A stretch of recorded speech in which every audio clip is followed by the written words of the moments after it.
से मेरा सवाल है, असीम वक़ार साहब से मेरा सवाल है, हम असीम वक़ार साहब के पास चलते हैं। असीम वक़ार जी, आपसे मेरा सवाल है, आपकी पार्टी को लेकर चर्चा बहुत हो रही है, लेकिन आपकी पार्टी को लेकर जब भी चर्चा होती है कि ओवैसी यहाँ आएंगे, वो गए फुरफुरा शरीफ भी और वहाँ उन्होंने अपनी ही पार्टी आगे बढ़ा दी, लेकर आ गए। अब ये अम्ब्रेला के तहत अगर आप चुनाव लड़ेंगे, ममता बनर्जी, टीएमसी का ये कहना है, कांग्रेस पार्टी और तमाम बाकी दलों का ये कहना है कि आप कहीं नहीं हैं, आप सिर्फ यहाँ पर बीजेपी को फायदा पहुंचाने के लिए आते हैं, ये आरोप लगता है आप पर। तो क्या कहना है आपका इस पर असीम वक़ार जी? क्या कोई प्रभाव भी डाल पाएंगे या सिर्फ? देखिए one by one Sumera Khan ji, बहुत देर से ये बहस चल रही थी। फुरफुरा शरीफ हिंदुस्तान में है, वहाँ जाने के लिए पासपोर्ट और वीज़ा नहीं लगता है। आप भी जा सकती हैं, हम भी जा सकते हैं, कोई भी जा सकता है। दूसरी बात, अगर हमारे में कोई ताकत ही नहीं है और हम कुछ नहीं हैं, हम ज़ीरो हैं, तो फिर हमारी दहशत क्यों है? हम किसी के साथ मिलकर चुनाव लड़ें, हम अब्बास सिद्दीकी साहब के साथ जाएं, मोहम्मद बेशराम साहब के साथ जाएं, किसी के साथ जाएं, हम चुनाव आयोग के तहत आते हैं। चुनाव आयोग में मेरा रजिस्ट्रेशन है हमारी पार्टी का। जैसे आप सब जा सकते हैं किसी के साथ, वैसे हम भी जा सकते हैं। सबसे पहले जो अहम बात, अभी तथागत राय जी से बात आप कर रही थी, नहीं, उन्होंने कहा कि इमामों को तनख्वाह, सुनिए जी बोलिए। दीदी अपनी जेब से नहीं देती हैं, ना बंगाल की कमाई का एक पैसा उसमें लगा है, ना बंगाल की सरकार की कमाई का पैसा है। जो मुसलमानों के इमामों को जो तनख्वाह दी जा रही है, वो मुसलमानों की जो वक्फ की प्रॉपर्टीज हैं, 50,000 करोड़ से ज्यादा की कीमत की जो प्रॉपर्टीज हैं जो मुसलमानों की हैं, उस पर बंगाल सरकार अवैध तरीके से कब्जा किए हुए है। 2 रुपए और 3 रुपए और 4 रुपए किराए पर है। ठीक है, अगर आप असीम वक़ार जी, ठीक है, तो वो पैसा दिया जा रहा है, ठीक है असीम वक़ार जी, लेकिन असीम वक़ार जी, मेरा सवाल भी सुन लीजिए सर। आपने अभी बात रखी, आपने कहा कि क्यों आप पर सवाल उठता है, क्या इस वजह से उठता है क्योंकि बिहार में आपको सीटें मिली और सरकार एक बनने से रह गई, तो क्या खेल बिगाड़ेंगे ज्यादा, बनाएंगे कम, ये सवाल उठता है? बाकी राजनीतिक दल सवाल उठाते हैं, राजनीतिक चर्चा है, इसलिए सवाल है। देखिए, हम चुनाव लड़ने आ रहे हैं। जिस तरह से दीदी बंगाल से निकलकर बिहार चुनाव लड़ने जाती हैं, जिस तरह दीदी बंगाल से निकलकर दिल्ली चुनाव लड़ती हैं, कर्नाटक का चुनाव लड़ती हैं, आंध्रा में चुनाव लड़ती हैं, गुजरात में चुनाव लड़ती हैं, उत्तर प्रदेश में चुनाव लड़ती हैं, तो दीदी को यह हक है, दीदी चुनाव लड़ सकती हैं। दीदी किसी को हराएं जिताएं तो दीदी जो है वो अपने नाम एग्रीमेंट लिखा के लाई हैं। और अगर असद ओवैसी साहब बंगाल में चुनाव लड़ने जाते हैं तो दीदी को तकलीफ, दीदी ने परमिशन ली थी आंध्र प्रदेश में चुनाव लड़ने से पहले। दीदी के पास महाराष्ट्र के या उत्तर प्रदेश के लोगों का कोई एग्रीमेंट है कि आइए आप चुनाव लड़िए? ठीक है, दीदी भी अपनी मर्जी की मालिक है, ओवैसी साहब भी अपनी मर्जी के मालिक हैं, उनको भी हक है चुनाव लड़ने का, हमको भी हक है चुनाव लड़ने का। इसमें आपको एतराज क्या है? ठीक है, हमारे साथ अगर आपको लगता है कि आप चुनाव हमारी वजह से हार जाएंगे, हाँ, क्या हार जाएंगी? आपको लगता है चुनाव आप हमारी वजह से हार जाएंगे, क्या हार जाएंगी? तो आप चुनाव के बाद पछताएंगे। तो चुनाव से पहले आप सही फैसला लीजिए। आपको कौन रोके हुए है? किसने आपसे मना किया है कि आप चुनाव आप अकल लगा के लड़िए? ठीक है, आपके सामने आपके दोस्त भी हैं, आपके दुश्मन भी हैं। ये पूछ लेते हैं, जवाब ले लेते हैं। सुप्रिया जी, हमारा अलायंस बन गया है, एक मेहमान हमारा अलायंस बन गया है। असद साहब ने हमारे अलायंस का ऐलान किया है। हम लोग, हमारी पार्टी असद साहब ने कहा है कि अब्बास सिद्दीकी साहब के साथ अलायंस में है। अगर लगता है कि नुकसान हो सकता है, वोट बढ़ सकता है, तो साथ क्यों नहीं जाते? क्या नुकसान उठाने के लिए तैयार है टीएमसी? साथ क्यों नहीं जाता है? क्योंकि फुरफुरा शरीफ से तो पहले भी समर्थन मांगते रहे हैं, टीएमसी को समर्थन मिलता रहा है, तो क्या वो नुकसान होगा उनकी अलग पार्टी बनने से, अब्बास सिद्दीकी के और एआईएमआईएम के वहां शामिल होने से? देखिए, एक बात ऐसा है कि देश का कोई भी पॉलिटिकल पार्टी, कोई भी पॉलिटिकल इंडिविजुअल और सोशल इंडिविजुअल अपना पॉलिटिकल पार्टी खड़ा कर सकता है और देश का किसी भी प्रांत में लॉ मुताबिक, आइन का मुताबिक वो लड़ सकते हैं। लेकिन बंगाल का जो बाहर से आया हुआ जो कल्चर है, बाहर से आया हुआ जो पार्टी है, वो बंगाल का गेस्ट है। हमारा यहाँ एक कहावत है कि अतिथि देवो भव।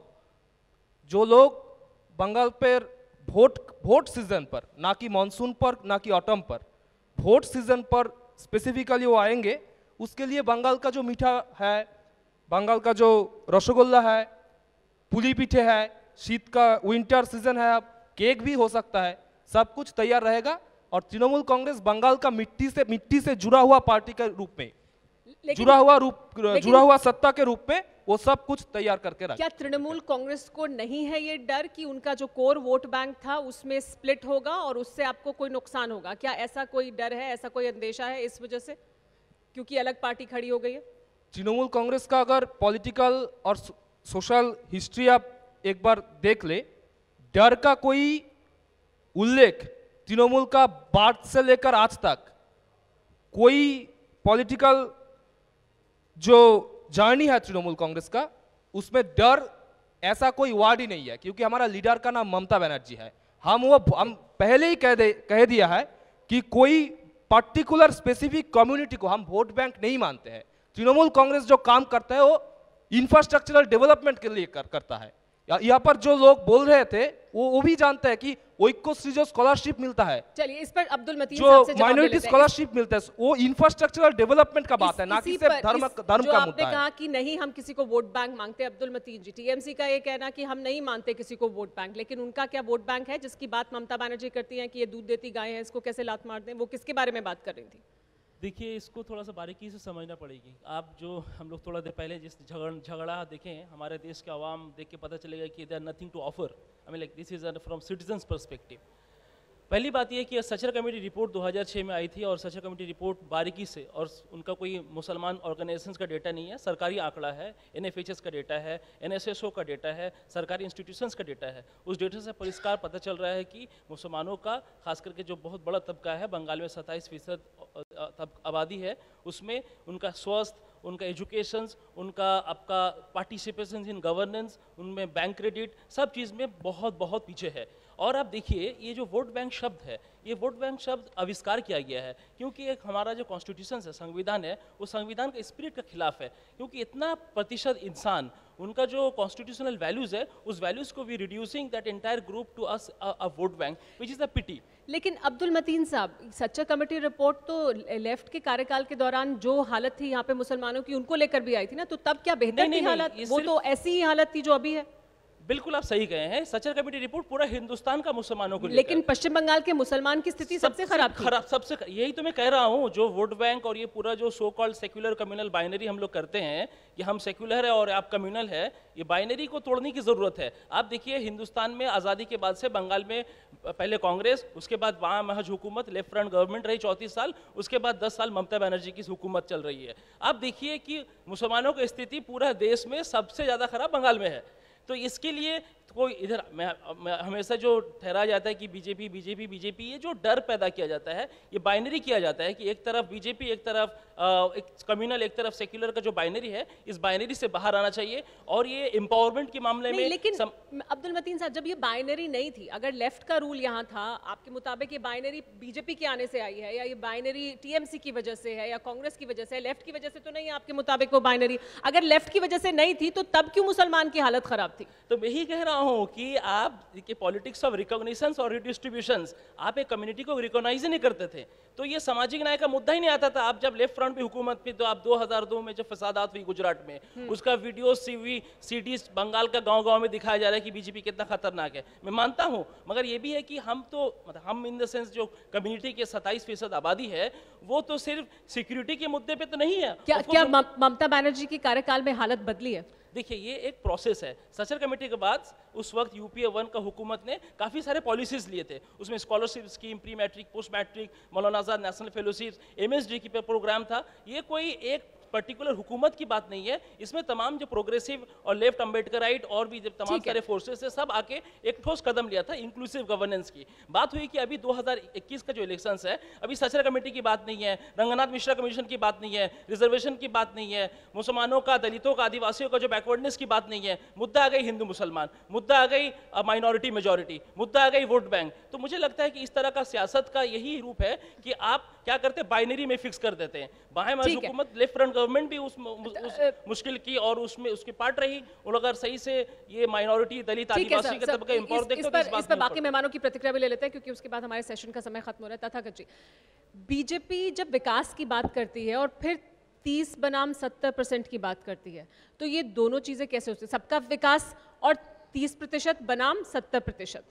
ये 30% बनाम 70% कब बीजेपी कहा? बीजेपी कहा कि सबका सबके साथ सबका विकास। बीजेपी के नेता पश्चिम बंगाल में ऐसा कह रहे हैं। पश्चिम बंगाल में कोई छोटे मोटे नेता इधर उधर उल्टा सीधा कुछ कह दिया तो उसका तो जिम्मेदार नहीं है। हमारे तरफ से कोई ऑफिशियल जी, अभी आपके सेशन से बीच में कुछ बोलेगा, 1% at a time, 1% at a time कुछ बोलेगा। तथागत जी, अभी आपसे पहले हमारा एक सेशन था जिसमें तेजस्वी सूर्या आए थे, वो बीजेपी में अहम पद पर हैं, युवा नेता हैं। उन्होंने कहा इस्लामाइजेशन हो रहा है, उन्होंने कहा कि यहाँ पर हिंदुओं का प्रोटेक्शन हमें करने की जरूरत है। तो ये 30% बनाम 70% करने की जरूरत क्यों है? सबका विकास क्यों नहीं हो सकता? ये तो घटना है, ये तो जमीनी हकीकत है। ये समझना चाहिए कि जो 30% बनाम 70% के जो राजनीति जो करते हैं और उसके बनाम हम जो राजनीति करते हैं वो 100% की राजनीति करते हैं, इससे इनका झगड़ा है। क्यों का 30% तो बिगड़ जाएगा। इसी कारण इन लोग जो तृणमूल कांग्रेस है, इसी कारण उन लोग मीम या क्या अब्बासी का राजनीति का खिलाफ है, क्योंकि वो उनका वोट छिन जाएगा। ये सभी वोट बैंक की राजनीति है। हम तो वोट बैंक की राजनीति नहीं करते हैं, हमारे पास वोट बैंक कहाँ है? इस पर जवाब ले लेते हैं। पवन खेड़ा जी, वोट बैंक की राजनीति नहीं करती बीजेपी? वो कह रहे हैं हम तो सब 100% की कर रहे हैं, आपको 30% में सेंध लगने का डर है। दादा, अब बीच में मैं नहीं बोला था तो अब बीच में मत बोलिएगा। ये बाद में मैं बोलूंगा तब आप बीच में मत बोलिए। हाँ ठीक है, बिल्कुल अभी नहीं बोला था। समाज को बांटने का अगर किसी ने ठेका ले रखा है तो वो आज से नहीं, 1980 से पहले जनसंघ, उससे भी पहले हिंदू महासभा और आज तो भाजपा है ही। आजादी के जो हमारे आंदोलन करने वाले नेता थे वो अब नहीं रहे हमारे बीच, कभी के जा चुके हैं। अब उनकी लड़ाई करवा रहे हैं। नेताजी वर्सेस नेहरू जी, नेहरू जी वर्सेस पटेल जी। अरे आपका तो कुछ था ही नहीं आजादी के आंदोलन में। हमारे नेताओं की आपस में लड़ाई करवा रहे हो, किसानों को आपस में लड़वा रहे हैं। और तो और सुशांत सिंह राजपूत के नाम पे फिल्म इंडस्ट्री में भी लड़ाई करवा दी। ये ऐसे लोग हैं जो बिना लड़ाई कराए रह ही नहीं सकते, एक दिन नहीं रह सकते। और ये लड़ाई कराना बंद कर दें तो मोदी जी को प्रधानमंत्री पद से हटना पड़ जाएगा, क्योंकि बिना लड़ाई किए वो इलेक्शन ही नहीं जीत सकते। वो लड़ाई करवाएंगे, समाज को बांटेंगे, समाज के हर वर्ग को बांटेंगे। और तो और इतिहास में हमारे जो बड़े बड़े हीरोज रहे हैं उनको भी बांटते हैं। तथागत जी जवाब देना चाहते हैं। अच्छा, अब बीच में कुछ मत कहिए। ये पवन खेड़ा जी जो कह रहे हैं इसके मतलब है कि हिंदुस्तान के तमाम जनता इतना बुद्धू है कि बीजेपी इसके बीच जाकर के लड़ाई करा दे सकते हैं, झगड़ा करा दे सकते हैं। ये नहीं है। ये असल में तुष्टीकरण का राजनीति जो कांग्रेस कर रहा था और दूसरे कुछ पार्टी भी कर रहा था सेक्युलरिज्म के नाम से, इसका वो प्रतिक्रिया है। जो पेंडुलम अगर एक तरफ हिल गया तो पेंडुलम छोड़ देने से फिर दोबारा दूसरी तरफ थोड़ा चला जाएगा। लेकिन हमारा कोशिश हमेशा जारी है कि ये पेंडुलम स्थिति बीच में रहे ताकि बैलेंस हो। वही फिर बीच में बात आ गया, वही फिर मैं बीच बात में। आप अगर मुझे कहना नहीं देंगे तो मैं आपको कहना नहीं दूंगा। आप अगर उल्टा सीधा इतिहास कहेंगे तो मैं आपको कुछ कहना नहीं दूंगा। आप उल्टा सीधा इतिहास कहेंगे तो गलत इतिहास, आप जो कह रहे हैं उसका कोई मतलब नहीं बनता है। आप बिल्कुल गलत बता रहे हैं। आप तुष्टीकरण की राजनीति किए हैं, आप लोगों ने पाकिस्तान बनाए हैं। ये नेहरू फैमिली का इतिहास नहीं चलेगा, ये नेहरू गांधी खानदान का इतिहास नहीं चलेगा। इसीलिए आपका ये हालत हुआ, इसीलिए आपका ये हालत हुआ। काम कुछ नहीं कर पा दो रहे, डिजिट आता नहीं है, दो डिजिट का सीट तक पहुंच गए। अच्छा, और अभी एक डिजिट तक आप पहुंच गए। परेशान, किसान परेशान, सब परेशान, महिलाएं परेशान, सब परेशान, दलित परेशान। आप लोगों ने फिर शुरू, आप लोगों ने अभी वादा किया था कि एक एक कर बोलेंगे। अभी वादा किया था आपने। अच्छा तथागत जी, पवन जी तथागत जी, आप दोनों ने वादा किया था कि अभी एक समय में एक व्यक्ति बोलेगा, फिर आपने उस रूल को तोड़ दिया। लेकिन सुनिए मेरा सर हम सेशन को खत्म कर रहे हैं, लेकिन लेकिन मेरा एक एक सवाल आप दोनों से, आखिरी सवाल मेरा, तथागत जी, सब आपके हो गए, नेताजी भी आपके हो गए, आप सरदार पटेल आपके हो गए, सुभाष चंद्र बोस आपके हो गए, नेहरू भी तो साथ में ही थे, गांधी जी भी आपके हैं, तो नेहरू जी भी आपके हैं। आपके मतलब देश के हैं। नहीं, बीजेपी का कहना है, तो बीजेपी उनको भी मानती है ना, उतना ही बड़ा और अहम नेता। कहाँ मानते हैं हम? क्या हम कहते हैं तो नेहरू जी के सारे नीति गलत थी, चीन वाले की नीति गलत थी, इंडस्ट्री वाली नीति गलत थी, जो तुष्टीकरण की नीति गलत थी, जो हिंदी कोड बिल बना था मुस्लिम कोड बिल नहीं बनाए, क्यों नहीं बनाए, ये गलत थी, ये तो तुष्टीकरण की नीति है। पवन खेड़ा जी, आपने अगर अपने नेताओं को अहमियत दी होगी तो ये नौबत नहीं आती ना, ये नौबत नहीं आती। बीच में बात करने वाला आदत इसका है, वो बीच में बात करेगा तो हमारे पास बीच में बात करूंगा, नेहरू जी की वो अच्छी मुझे पॉलिसी कहने क्या नहीं थे? देगा ये तो बोलने मैं की भी हिम्मत नहीं उसको होगी। अच्छा चलिए, हमारे पास इस हिंदी के सेशन में तो मैं भी आपको कहने नहीं देंगे। मेरी आवाज आपसे भी तेज है, मुझे माइक की भी जरूरत नहीं है, इसलिए हमारे पास हिंदी के सेशन का समय खत्म हो रहा है। তথাগতটা আমরা বাংলায় আলোচনায় আসবো, তথাগতটা আমরা বাংলায় আলোচনায় আসবো, বাংলায় আলোচনায় আসবো। আপনি কথা বলতে পারবেন? पवन खेड़ा जी, तथागत जी, हमारे पास समय खत्म हो रहा है। There is designated তথাগতটা আমরা time. আসবো It is getting আলোচনায়। over. 3000 धोखा दिया है आप लोगों ने, दिल्ली में 3000 सिखों का देश को धोखा दिया है। राजीव गांधी সৌমদার কাছে আসবো, কংগ্রেস মুখপাত্র সৌমদা। नौजवानों को धोखा दिया। दिल्ली में 3000 सिखों का कत्ल किसने किया? दिल्ली में 3000 सिखों का हमारे पास समय खत्म हो रहा है इस चर्चा का।